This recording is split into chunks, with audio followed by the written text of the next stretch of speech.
네, 안녕하세요 여러분. 지난 시간까지 저희는 뷰의 기본적인 것들을 배워봤는데요. 이번 시간에는 본격적으로 뷰의 기초 강좌를 시작하도록 하겠습니다.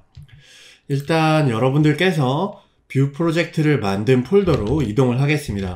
저 같은 경우에는 뷰 프랙티스라는 폴더 안에 뷰 파일을 설치를 진행을 했었습니다. 현재 폴더에서 코드 한 칸 띄우고 점을 눌러서 엔터를 치시면 비주얼 스튜디오 코드가 해당 폴더에서 열리게 되고요. 이런 식으로 열리게 되고, 뷰의 개발 서버를 실행하기 위해서 저희는 VS 코드에 내장되어 있는 터미널을 이용해서 한번 개발 서버를 열어보도록 하겠습니다. npm run serve. 자, 이 명령은 패키지 JSON에 들어있는 바로 이 명령을 실행을 한 것이고요. 자, 실행을 하게 되면 개발 서버가 구동이 될 겁니다. 개발 서버가 실행이 됐고, 자, 이제 이것을 실행을 하기 위해서 컨트롤 클릭을 하셔도 될 것이고요. 아니면 브라우저를 열어서 로컬호스트 8080을 직접 브라우저 주소창에 적어주셔도 되겠습니다. 일단 저 같은 경우에는 바로 이렇게 창을 열어서 진행을 해보도록 할게요. 이렇게 프로젝트가 준비가 되었고요. 현재 보고 있는 이 화면은 바로 src 폴더 안에 들어있는 app.view 파일에서 app.view 파일에 들어있다라는 것을 알려드렸습니다. 네, 여기 들어있는 내용을 일단 전부 삭제를 하고 임포트된 내용도 삭제를 하겠습니다. 하단에. 그리고 컴포넌트 부분도 삭제를 해주시면 되겠습니다. 그리고 현재 밑에 있는 스타일이 기본적으로 적용이 되어 있는데 이 부분도 삭제를 할게요. 그리고 템플릿 부분에는 div 태그를 하나 작성을 하고 여기 안에 hello view라고 작성을 해보도록 하겠습니다. 그리고 저장을 하면 개발 서버가 새롭게 컴파일 되면서 이렇게 저희가 작성한 내용을 확인하실 수가 있고요. 뷰를 시작하기 전에 몇 가지 필요한 플러그인들을 설치를 해보도록 하겠습니다. 자, 왼쪽에 보시면 아이콘들 중에 익스텐션이라는 아이콘이 보이는데요. 이것을 클릭을 하시면 저희가 다운로드 받아서 사용할 수 있는 다양한 라이브러리들과 플러그인들이 있습니다. 뷰를 사용을 할 때, 개발을 할 때 반드시 필요한 라이브러리들이 몇 가지가 있는데요. 첫 번째로는 뷰터라는 것을 검색을 해서 설치를 해주시면 되겠습니다. 저 같은 경우에는 파인유라는 분이 만드신 뷰터가 이미 설치가 되어 있는데요. 파인우라는 분이 만드신 뷰터를 이미 설치가 되어 있고, 여러분들께서도 뷰터를 검색을 하셔서 설치를 해주시면 되겠습니다. 두 번째로 필요한 것은 바로 뷰 3 스니펫을 설치를 해주시면 될 것 같고요. 자, 뷰 3 스니펫을 검색을 하게 되면 첫 번째 나오는 거를 아무거나 다운로드 받도록 하겠습니다. 뷰 3 스니펫을 인스톨 시켜주시면 되고요. 마지막으로 필요한 것은 프리티어라는 것입니다. 프리티어를 사용을 하면 저희가 작성한 코드를 아주 예쁜 모양으로 다시 한번 바꿔주는, 그러니까 줄바꿈이라든지 띄어쓰기 같은 것들을 자동적으로 세팅해주는 그런 아주 멋진 라이브러리인데요. 저 같은 경우에는 프리티어에서 나온 프리티어 코드 포매터를 설치를 했습니다. 여러분들도 프리티어를 설치를 해주시면 되겠습니다. 그렇게 해서 필요한 라이브러리 총 3개는 뷰터와 프리티어 그리고 뷰 3 스니펫 3개를 설치를 해주시면 됩니다. 자, 그리고 두 번째로 필요한 거는 바로 이러한 포매터들을 세팅을 해주셔야 되는데요. 예를 들어서 저희가 어떤 코드를 작성을 하고 저장을 했을 때 자동으로 포매팅이 되는 그런 기능을 위해서 필요한 것입니다. 여기에 제가 뷰 파일이 하나가 있는데 예를 들어서 div 태그를 하나 만들고 여기에 작성을 한 후에 자, 이런 식으로 작성이 되어 있다고 해볼게요. 그리고 HTML을 띄어쓰기를 이렇게 막 하면 아무런 의미가 없죠. 그리고 코드도 예뻐 보이지 않습니다. 저장을 했을 때 자동적으로 이것이 예쁘게 다시 정리될 수 있도록 하는 그런 세팅을 해볼 건데요. Ctrl Shift P를 눌러서 VS 코드 세팅을 검색할 수 있는 이러한 창을 열어주시고요. 팔레트를 열어주시고 setting UI를 검색을 해주시면 되겠습니다. 세팅을 사실은 JSON 코드로 텍스트로 세팅을 할 수도 있지만 저희는 아직은 익숙치 않기 때문에 UI를 통해서 세팅을 해보도록 하겠습니다. 오픈 세팅스 UI를 눌러주시고요. 그럼 이렇게 세팅을 할 수 있는 창이 나오고 상단에 이 세팅에 관련된 검색어가 나옵니다. 여기에서 포맷이라는 것을 검색을 하시면 Format on Save라는 항목이 보이실 거고요. 이거는 저희가 저장을 할 때 어떠한 양식에 맞게 포맷을 시키겠다라는 겁니다. 이것이 혹시 체크가 안 돼 있으신 분들은 체크를 해주시면 될 것 같고요. 그리고 하나 더 검색을 할 건데 디폴트 포맷이라는 것을 검색을 해보도록 하겠습니다.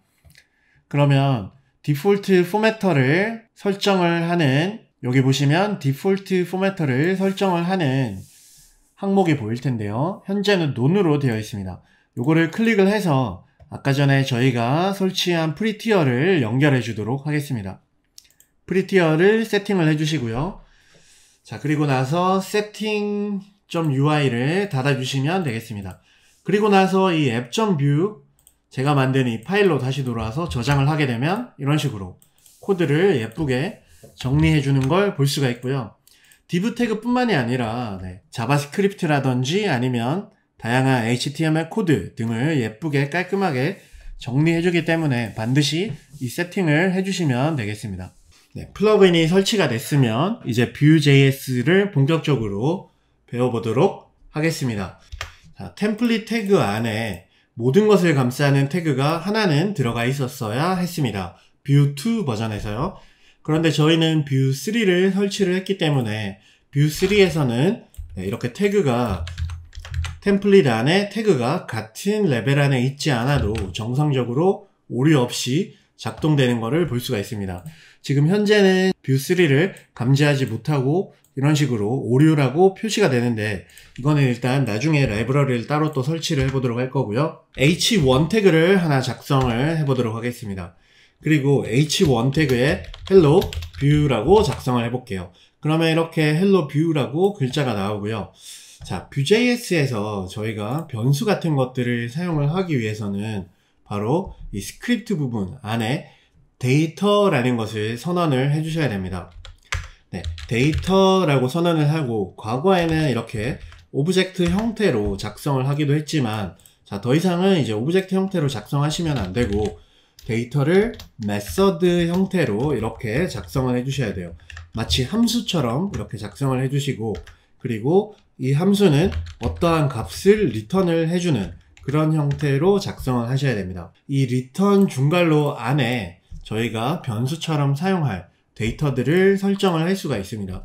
일단은 유저네임이라는 변수를 하나 설정을 하고 스케일퍼라고 이름을 적어 보도록 하겠습니다. 자, 여기에 작성한 변수를 저희가 보고 있는 이 템플릿 화면에 나오게 하기 위해서는 두 가지 방법이 있는데요. 첫 번째는 머스태치 문법을 사용하는 거예요. 머스태치는 코스염처럼 생겼다고 해서 머스태치라는 이름이 붙었고 중괄호 두 개를 하신 후에 그 사이에 저희가 작성한 이 변수명을 적어주시면 그리고 저장을 하게 되면 이런 식으로 화면에 바로 반영이 되는 것을 볼 수가 있습니다. 여기에 작성한 내용이 화면에 바로 나오게 되는 것이고요. 이 변수가 나중에 어떠한 행위에 의해서 변동이 일어나게 되더라도 항상 연결이 되어 있기 때문에 바로바로 반영이 되는 것을 보실 수가 있습니다. 두 번째로는 vtext라는 것이 있는데요. vtext라는 것이 있는데 Vue.js에서는 h1 태그를 하나 새로 작성을 하고요. 그리고 hello Vue라고 똑같이 적어보도록 하겠습니다. 그러면 똑같이 하나 생기겠죠. 여기에 바로 vtext라는 속성을 주는데 이렇게 태그 안에 v- 그리고 Vue.js만의 어떤 속성을 추가하는 것을 디렉티브라고 하는데요. vtext 디렉티브를 추가를 하신 후에 여기에 유저 네임을 작성을 해주시면 됩니다. 자, 그런데 이렇게 저장을 하면 아마 오류가 발생을 할 건데요. 그 이유는 vtext는 안에 들어있는 내용을 모두 바꿔주는 것이기 때문에 이 태그가 빈 태그여야만 합니다. 그래서 저장을 하게 되면 이렇게 스캘퍼라고 저희가 작성한 데이터가 화면에 바로 출력이 되는 것을 보실 수가 있습니다. 자, 그런데 이런 머스태치 문법으로도 화면에 나오게 할 수 있고 v 텍스트로도 화면에 나오게 할 수 있는데 사실은 대부분은 머스태치를 많이 사용을 하실 거예요. 그 이유는 머스태치를 사용을 하면 이렇게 변수도 함께 쓸 수 있지만 바로바로 문자열도 추가해서 이런 식으로 자유롭게 코딩을 할 수가 있기 때문인데요. v 텍스트에 문자열을 함께 쓰기 위해서는 변수 자체를 바꾼다거나 아니면 백틱을 사용을 해서 백틱의 템플릿 문법을 사용을 해서 이런 식으로 스크립트와 스트링을 함께 써주셔야 되는 번거로움이 있기 때문에 머스태치 문법이 더 많이 사용되고 있다고 할 수 있겠습니다. 자, 그러면 이렇게 문자열 형태도 화면에 바로 나왔고 당연히 숫자도 바로 나올 수가 있겠죠. year는 2021년 이라는 변수를 하나 선언을 하고 여기에도 화면에 바로 나오게 할 수 있을 겁니다. p 태그를 하나 작성을 하고 머스태치 year를 하게 되면 이런 식으로 2021이 화면에 출력되는 것을 보실 수가 있고요. 이렇게 숫자도 나오게 되고 마찬가지로 여기 안에 오브젝트 형태의 데이터도 선언을 하실 수가 있어요. 자, 오브젝트는 예를 들어서 유저라는 오브젝트가 있고 이 유저는 이름이 스켈퍼이고 그리고 job은 프로그래머라고 해보도록 하겠습니다. 그리고 나이는 100이라고 해볼게요. 자, 이러한 유저의 오브젝트를 화면에 바로 나오게 해보도록 하겠습니다. year 대신에 유저라고 작성을 하게 되면 이런 식으로 오브젝트의 모양 자체가 그대로 나오기 때문에 만약에 유저의 이름과 유저의 직업과 유저의 에이지를 하나하나 보여주고 싶다면 유저의 이름 이런 식으로 출력을 해주셔야 될 겁니다. 유저의 job 그리고 유저의 age를 하게 되면 이렇게 화면에 보실 수가 있습니다. 안녕하세요. 저는 입니다. 문자열과 함께 손쉽게 코딩을 하실 수가 있습니다. 저의 직업은 job입니다. 그리고 저는 올해 살입니다. 라고 하면 문자열을 손쉽게 섞어서 이런 문장을 만들 수가 있게 되는 것이고요. 자, 그러면 텍스트나 이런 데이터들은 화면에 이런 식으로 연결을 해서 볼 수 있다라는 것을 배웠는데, 자, 간혹 사용을 하다 보면 태그 자체를 삽입을 하고 싶은 경우가 있을 수가 있습니다. 예를 들면 자, 버튼이라는 변수를 하나 선언을 하고요. 이 버튼 안에는 버튼 태그와 이 버튼에 클릭이라는 버튼을 하나 화면에 보여주고 싶어요. 자, 이런 경우가 있을 수 있는데 그러면 여기에 변수로 p 태그 안에 머스태치 문법을 사용한 후에 버튼을 치게 되면 이렇게 문자열 그 자체로 나오게 되는데요. 이렇게 HTML 태그를 화면에 HTML로서 보여줄 수 있는, 그러니까 코드로 변환된, 태그로 변환된 모양으로 나오게 할 수 있는 방법이 있습니다. 바로 vhtml이라는 속성을 사용하시면 되고요.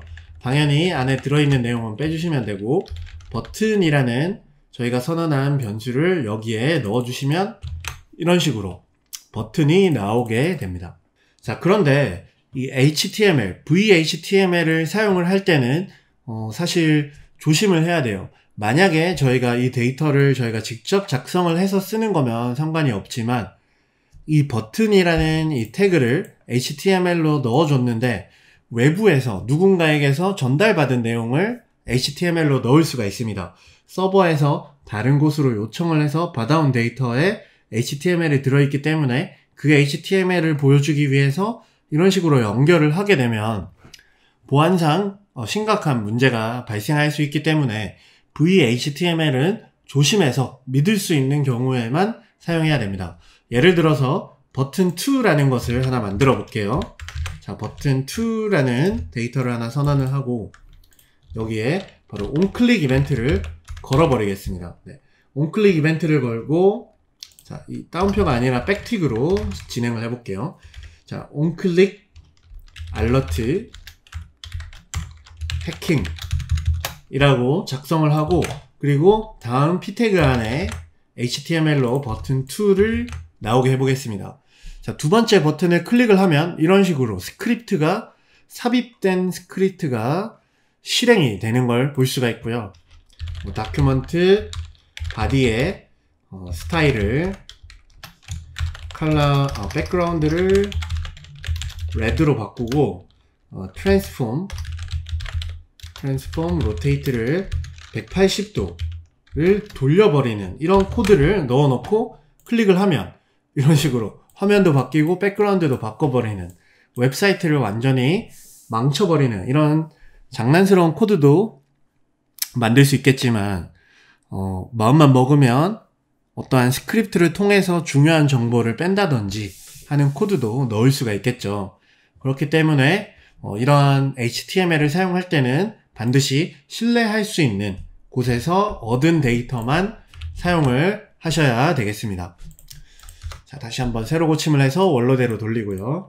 자, 이렇게 해서 이번 시간에는 뷰의 필수적인 라이브러리들과 간략하게 데이터를 선언하는 방법과 이 데이터를 화면에 보여주는 방법에 대해서 알아봤고요. 다음 시간에는 뷰에서 HTML의 속성을 연결하는 방법과 스타일을 입히는 방법에 대해서 알아볼 수 있도록 하겠습니다. 감사합니다.